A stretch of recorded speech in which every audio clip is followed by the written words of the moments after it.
The kid's actually doing work outside. He is. Look, it's Kyle knocking out. Like it's. I know you might think that it's Calvin and Hobbes, but no, it's actually this kid Kyle, and we're doing math. Here is the problem. This was the problem. I hope I can focus on that, and it comes out all right. Okay, so basically what it said was, what is the cosine of square root 6 over 3 when we're over here in the second quadrant, right, between 90 degrees and 180 degrees. And so you got to be able to look at that and just know, right? Like the pi over 2 and the pi shouldn't scare you anymore. We're at the point where we're playing with the unit circle, right, and we stick stuff on there, right? Okay, so then the next thing we did, and as you can see, this is a bit of a mess.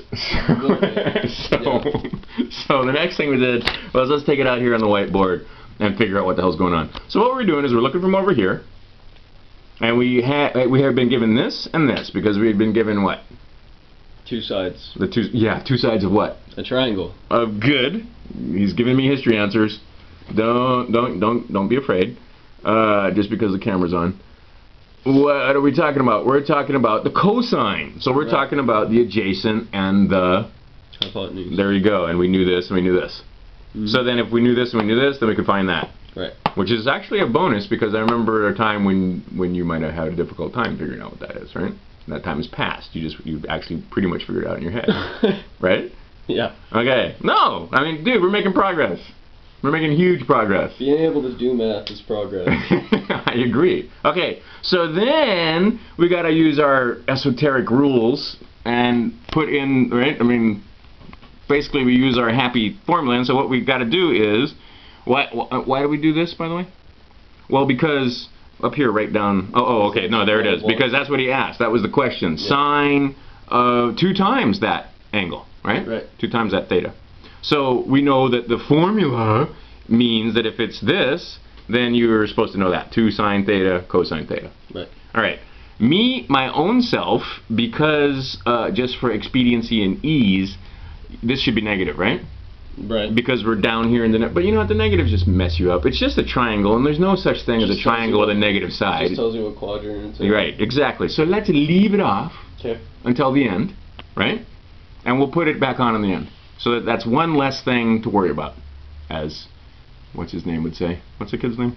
The guy from Forrest Gump. Well, that's one less thing, right?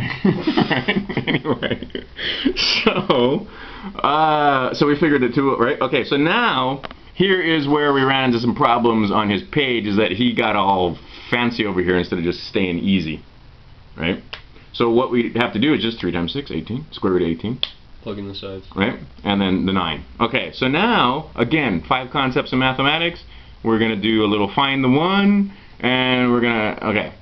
So, basically, if you've watched other videos, and you haven't, but if you had watched other videos, we'd know that we'd know that the rectangle we're talking about is this one, except that we're using our imagination, and each one of these squares is 2. Mm-hmm. Right? Okay, so when I see square root 18, I can change it into 3 square roots of 2 easily, but we went through the steps here. Right? Because what we really have there is 1 square root of 2, 2 square roots of 2, 3 square roots of 2. Right. Right? Because this whole thing is 18. We're using our imagination. This whole thing is 18. So instead we changed it. We got 3 times, right? Got to 18, and exactly. Instead we did 2 times square root 9. Square root of 2 times square root of 9. Right? So literally that's what we're doing now. I mean, does that make sense to you? That if each one of these is a 2, then this is 18.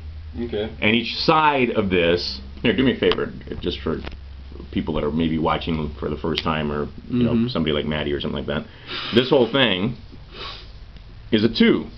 So if that whole thing is a 2, what's the side gotta be? 1. Stop it! 1 times 1 is 1. Root 2. Thank you. There you go. Momentary lapse of reason. Right? Right. Square root of 2 times square root of 2 is 2. Mm-hmm. Okay, so over here, if I have each one of these, then that's a square root of 2, that's a square root of 2, that's a square root of 2. Okay. Right. Okay. So now, there it is. Oh, here, cap the pen so it doesn't dry out. Is we played find the one. Because what I did is, literally, this should say 2 squared, and what he wanted to do, and what screwed you up, is that you wanted to multiply the 2 times the 3 and get 6, but that doesn't help you. Okay. That doesn't simplify it.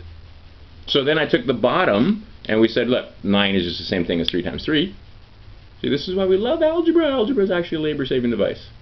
So 3 times 3, and over here I have 2 times the square root of 2 times 3, which is why I wrote it out that way, so that we could make the 1, we could find the 1. Mm-hmm.